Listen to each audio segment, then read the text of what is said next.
বউর পিছনে লজ্জার কি আছে? না, আমার পিছনে তুমি আসতে পারবে না। আমি যেহেতু না করছি তুমি আসবে না। নির্লজ্জের মতো পিছনে পিছনে আসো কি জন্য? আমার পিছনে পিছনে আসো তোমার কি লাভ? হ্যাঁ, যাও বাড়িতে যাও। আজব তো, আমার বউর পিছনে আমি যাবো, তার সমস্যা কি? কি পরিমাণ কথা পেঁচাইতেছে। তুমি আমার পিছনে আসবে না, আমি আমার বাপের বাড়িতে একা যাবো।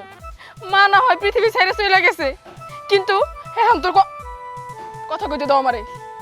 দাঁড়া, এই বেটা দাঁড়া, এই। আর কোনোদিন যদি তোর দেখছি রে, তোর খবর আছে? তোমার খবর তো আমি আনবো আগে। মাত্র তো একজন তোমার অপমান করলো। রাস্তাঘাটে যে জ্যাম, বুঝছো, মানে পাগল হয়ে গেলাম আর কি। আমি এনে অনেকক্ষণ ধরে পড়েছি, তাও আধা ঘন্টা তো ওই বই। তুমি আমার জান, তুমি আমার ময়না পাখি। আচ্ছা আচ্ছা মা, তুই তো আমার মা, তুই আমার শাসন করতে পারো, আমি তোর পোলা না। ঢঙ্গের ঢঙ্গের কথা। বাবা, আমার মা তোমার জন্য কি করে নাই, কত ভালোবাসে তোমারে। মাত্র তো একজন তোমার অপমান করলো, এরপর তো রাস্তার প্রত্যেকটা মানুষ তোমার অপমান করবে। এই তুমি চুপ থাকো। বেটা আমার শালা হয়ে গেছে, আবার খুশি হয়। তোমার লেগেই তো আমার এটি করা সাহস নেই।